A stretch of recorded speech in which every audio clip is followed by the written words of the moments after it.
আমি পরীক্ষা করে যা বুঝলাম তাতে এই রোগী কমায় চলে গিয়েছে। ইনাকে এখন আইসিইউ ভর্তি করে চিকিৎসা করতে হবে, না হলে এনাকে বাঁচানো যাবে না। ডাক্তার সাহেব, শুনেছি আইসিইউতে ভর্তি করলে মেলা টাকা খরচা হয়, তো কেমন কি খরচা হবে? দেখুন, রোগী জ্ঞান ফিরতে যদি দেরি হয় তাহলে প্রায় 10 লাখ টাকা ধরে রাখুন। আপনারা যত তাড়াতাড়ি সম্ভব হয় ওনাকে আইসিইউতে ভর্তি করার ব্যবস্থা করুন। আমি এখন আসি।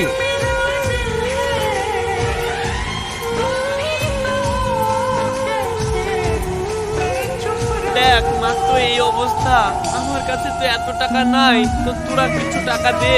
ওগো মা, এরকম খারাপ অবস্থা, তো বলো মা চিকিৎসা লাগি কত টাকা দিতে পারবা? এই ওর মা দেখিলে আমার মানে কি? আমার তো শাশুড়ি, ওর মা দেখিলে আমি টাকা মাকা দিতে পারবো না। হ্যাঁ আমি টাকা দিতে পারবো না, ওর মা দেখিলে কা। এই তুই লড়তে পারছিস জমার তো? এত রাতে মাকে এই অবস্থায় ফেলে কি করে যাব?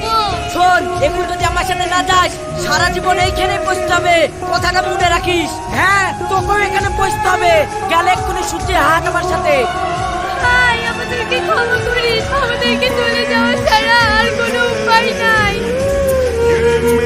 হে ভাই, আমাকেও ক্ষমা করে দিস, আমারও কোনো উপায় নাই।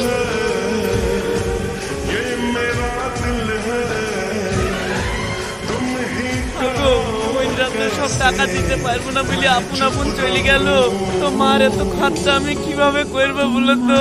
দেখো, উপরে তো আল্লাহ আছে, ঠিক একটা ব্যবস্থা হবে। ওরা চলে গেল তো কি হয়েছে, আমি তো আমার শাশুড়িকে ফেলে দিতে পারবো না। যেভাবেই হোক আমার শাশুড়ির চিকিৎসা আমি করব। এই দেখো আমার গয়নাগুলো দিয়েছি, তুমি আপাতত টাকা নিয়ে আসো, মাকে ভর্তি করে কি, তারপরে আমার বাপের ওখানে আমি 1 বিঘে জমি পাবো, ওইটা বেচে মায়ের চিকিৎসা করব। বৌমা, তোমাকে এত চিন্তা করতে হবে না, আমার জামাইয়ের চলে গেছে কি তাই বলো। হ্যাঁ, আপনার জামাই মেয়ে চলে গেছে, কিন্তু আপনি যে কথা বলছেন আপনি সুস্থ হয়ে গেছে। হ্যাঁ বৌমা, আমার জ্ঞান ফিরে গেছে, আসলে আমি অজ্ঞানী হয়নি। তাহলে মা, তুমি অজ্ঞান হওয়ার নাটক করলা কেনে? নাটক কেন করলাম তাহলে শোন।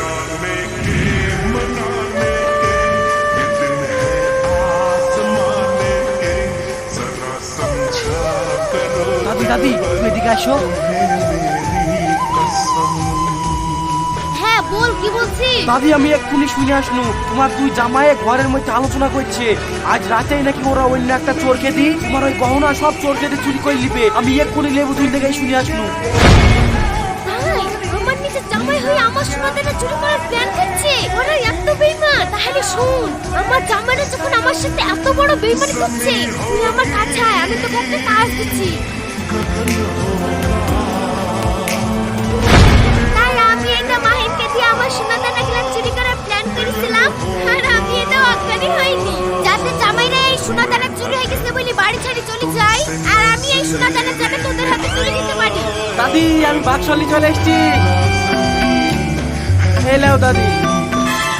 বৌমা, আজ থেকে এই সোনাদানা দায়ভার আমি তোমার হাতে দিয়ে দিলাম, আর এই সোনার একমাত্র যোগ্য হচ্ছে তুমি। কিন্তু কোনো কিন্তু না, শোনো মা, আমি যখন অসুস্থ হয়ে গেলাম আর জামাইরা যখন দেখলো যে আমাকে সুস্থ করতে 1 কোটি টাকা লাগবে, আর সেই ভয়ে জামাইরা বাড়ি ছেড়ে পালিয়ে গেল, তুমি একমাত্র আমার আপন যে আমার পাশে ছিল, আর তোমার সব বেঁচে আমার চিকিৎসা করতে রাজি হয়েছিল।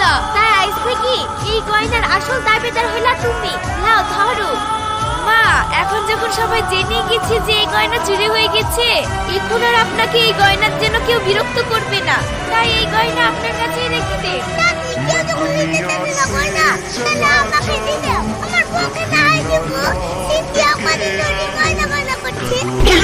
এই বদমাইশ, তোর বয়স কত রে?